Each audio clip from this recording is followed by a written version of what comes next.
Guys, Pakistan के अंदर जो डॉलर क्राइसिस है वो कोई छोटा मोटा क्राइसिस नहीं है, बल्कि ये बहुत बड़ा क्राइसिस हमें देखने को मिला है। और इससे निपटने के लिए बहुत ज़्यादा तरीके हैं जो कि हमें अपनाने पड़ेंगे, लेकिन उनके अंदर कुछ मेजर चीज़ें भी हैं जो कि हमें देखनी पड़ेंगी। उसके अंदर सबसे ज़्यादा जो ज़रूरी चीज़ है वो है अपनी डायरेक्ट जो फॉरेन डायरेक्ट इन्वेस्टमेंट्स पाकिस्तान के अंदर आती होती हैं, उनको देखना कि वो कितनी आ रही हैं और वो किस तरीके से यूटिलाइज हो रही हैं पाकिस्तान के अंदर। एक चीज़ होती है कि आपके मुल्क के अंदर इन्वेस्टमेंट आती है, और साथ ही साथ आपको ये भी चीज़ देखनी होती है कि वो इन्वेस्टमेंट आके पाकिस्तान में उस इन्वेस्टमेंट का हो क्या रहा है। ये दो अलग-अलग चीज़ें हैं और इन दोनों चीज़ों को देखना बहुत ज़्यादा ज़रूरी है। पाकिस्तान के अंदर राइट नाउ जो फॉरेन डायरेक्ट इन्वेस्टमेंट आती है वो बहुत ज़्यादा कम होती जा रही है, और ये आगे आने वाले वक्तों के अंदर और ज़्यादा कम होगी। उसकी वजह ये है कि पाकिस्तान के अंदर हमें पॉलिटिकल स्टेबिलिटी आती हुई नज़र ही नहीं आ रही।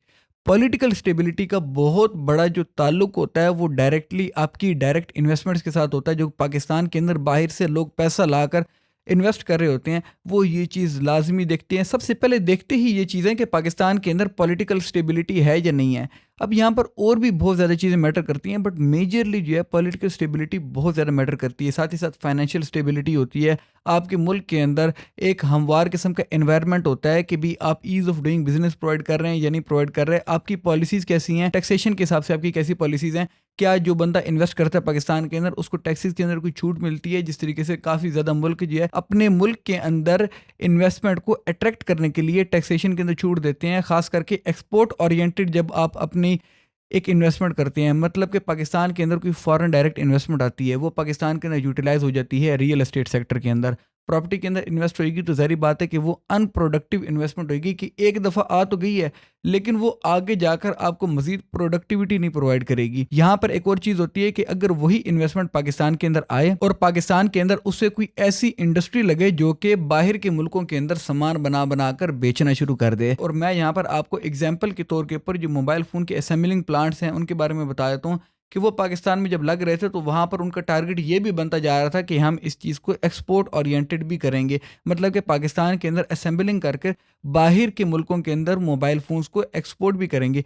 इस चीज़ का पाकिस्तान को बहुत ज़्यादा बेनिफिट होता, क्योंकि ये डायरेक्ट जो इन्वेस्टमेंट्स आ रही थी ये आपकी एक्सपोर्ट ओरिएंटेड इन्वेस्टमेंट के अंदर कन्वर्ट हो रही थी। और इसी चीज़ को सब्सिडाइज भी किया जाता है कि बाहर के मुल्कों के अंदर लोगों को, जो बहुत बड़े बड़े इन्वेस्टर्स होते हैं, उनको अट्रैक्ट किया जाए कि आप पाकिस्तान के अंदर इन्वेस्टमेंट अपनी लेकर आएँ, और जो भी इन्वेस्टमेंट आप पाकिस्तान के अंदर लेकर आएंगे, अगर आप उस इन्वेस्टमेंट को एक्सपोर्ट ओरिएंटेड इंडस्ट्री के अंदर इन्वेस्ट करेंगे तो हम आपको इस तरीके से सब्सिडाइज करेंगे, हम आपको टैक्सेस के अंदर इतनी ज़्यादा माफ़ी देंगे और आपको मुख्तलिफ किस्मों की सहूलियात पैदा करेंगे, ईज़ ऑफ डूइंग बिजनेस पैदा करेंगे, आपकी जो इन्वेस्टमेंट है वो पाकिस्तान के अंदर सेफ रहेगी। ये सारी की सारी चीज़ें जब आप अगले इन्वेस्टर को प्रोवाइड करते हैं तो वो अट्रैक्ट होता है।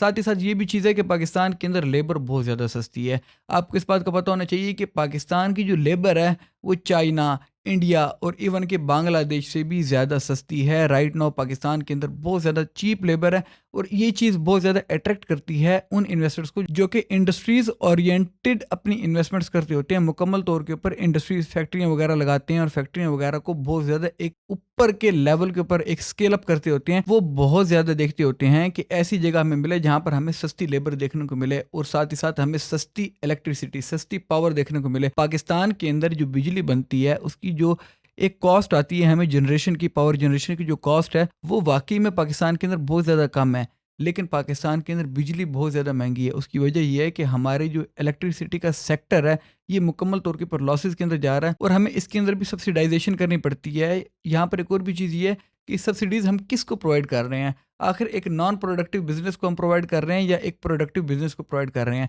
एक ऐसा बिजनेस होता है जो कि पाकिस्तान के अंदर ही बिजनेस कर रहा है, इंपोर्ट करके बेच रहा है, और वहीं पर ही एक और बिजनेस है जो कि पाकिस्तान के अंदर मैन्युफैक्चरिंग कर बाहर के मुल्कों के अंदर सामान बेच रहा है। वो पाकिस्तान के अंदर डॉलर लेकर आ रहा है, जिसकी वजह से डॉलर का जो एक क्राइसिस है ये हमें संभलता हुआ नजर आएगा। अगर इस किस्म की सिचुएशन बन जाती है कि पाकिस्तान के अंदर जो डॉलर क्राइसिस है ये हमारे कंट्रोल के अंदर ही नहीं रहता, तो हम क्या करेंगे। राइट नाउ जो फॉरेक्स रिजर्व्स हैं पाकिस्तान के वो हमें $4 बिलियन के करीब देखने को मिल रहे हैं, और ये हमें ऊपर जाते हुए नजर नहीं आ रहे हैं। बहुत सारे तरीके होते हैं जिनको अट्रैक्ट करके हम डॉलर पाकिस्तान के अंदर ला सकते हैं, बट पॉइंट ये है कि वो तब होगा जब आप पॉलिटिकल बेनिफिट्स को साइड पर रखकर इकोनॉमिक पाकिस्तान के बेनिफिट्स को देखेंगे। अब यहाँ पर क्या सीन चल रहा है, यहाँ पर राइट नाउ ये सीन चल रहा है कि हम किसी तरीके से जो है ना वो इलेक्शन के अंदर कोई ऐसा परफॉर्म कर जाएं कि हमारे को एक अच्छी तरीके से دوبارہ جیتنے کو مل جائے الیکشن. اور یہ الیکشن کی وجہ سے اپنے مکمل طور کے اوپر پالیسیز چینج کرنے کا جو یہ رواج ہے یہ آج سے نہیں چلتا ہوا آ رہا، بلکہ یہ بہت پرانا ہے پاکستان کے اندر، بہت پہلے سے یہ چیز چلتی ہوئی آ رہی ہے. اور اس کی ایک اور بڑی وجہ یہ بھی ہے کہ ہماری پاکستان کی جو عوام ہے وہ یہ چیز دیکھتی ہے کہ اس بندے نے ہمارا گٹر جو ہے وہ ٹھیک کروا کر دیا یا نہیں دیا. یہ ایک بہت بڑا مسئلہ ہے، کیونکہ جس بندے کو آپ الیکٹ کرتے ہوتے ہیں نا، اس بندے کو آپ اس لیے الیکٹ کرتے ہیں کہ وہ اس قسم کی پالیسیز بنائے جو کہ پاکستان کے لیے بینیفیشل ہوں. یہ بیسیکلی پالیسی میکرز ہوتے ہیں، اور ان کا کام جو ہے روڈ کے کھڈے بھروانا یا گٹر صاف کروانا نہیں ہوتا، بلکہ ان کا کام ہوتا ہے پالیسیز بنانا، اس قسم کی پالیسیز بنانا جو کہ پاکستان کے فیوچر کے لیے جو ہے اچھی ہوئیں گی اور پاکستان کو بینیفٹ پرووائڈ کریں گی. آپ کی پراپرٹی کے اوپر اگر وہ بجلی کے میٹر لگوانے کے لیے بزی ہو رہا ہوگا نا، تو وہیں پر یہ چیز بھی دیکھنی بہت زیادہ ضروری ہے کہ یہ کام اگر آپ ان سے لیں گے تو پالیسیز کون بنائے گا. اور ایک اور بھی چیز یہاں پر ہے کہ پارلیمنٹ کے اندر جو ہماری پالیسیز بنتی ہیں وہ ہم دیکھتے ہیں کہ زیادہ تر جو میجورٹی آف پالیسیز ہیں وہ ساری کی ساری اس لیے بن رہی ہوتی ہیں کہ پارلیمان کا بینیفٹ کہاں پر ہے. یہ چیز دیکھ کر بہت زیادہ کم پالیسیز بنتی ہیں کہ مکمل طور کے اوپر جو عوام ہے ان کا بینیفٹ ہم دیکھیں. عمران خان کا اس طرف رجحان ہے، اور ہم دیکھتے ہیں کہ عمران خان ایکچوئل میں ایجوکیٹ کر رہا ہے عوام کو. وہ آپ کو بتا رہا ہے کہ اکانومی کیا ہوتی ہے، اکانومک ڈیولپمنٹ کیا ہوتی ہے، کس طریقے سے فیکٹریاں لگتی ہیں پاکستان کے اندر، پیسہ کس طریقے سے آتا ہے، ہم اوورسیز پاکستانیز کو کس طریقے سے اٹریکٹ کریں گے کہ وہ پاکستان کے اندر اپنی انویسٹمنٹ لے کر آئیں، قبضہ مافیا سے کس طریقے سے لڑنا ہے ہم نے. کیونکہ جب ایک آدمی آ کر پراپرٹی پاکستان کے اندر خریدتا ہے تو وہاں پر اگر اس کی پراپرٹی کے اوپر قبضہ ہو جائے گا، وہ بندہ واپس چلا جائے گا اور کبھی زندگی میں مڑ کر پاکستان کے اندر پیسہ نہیں لے کر آئے گا.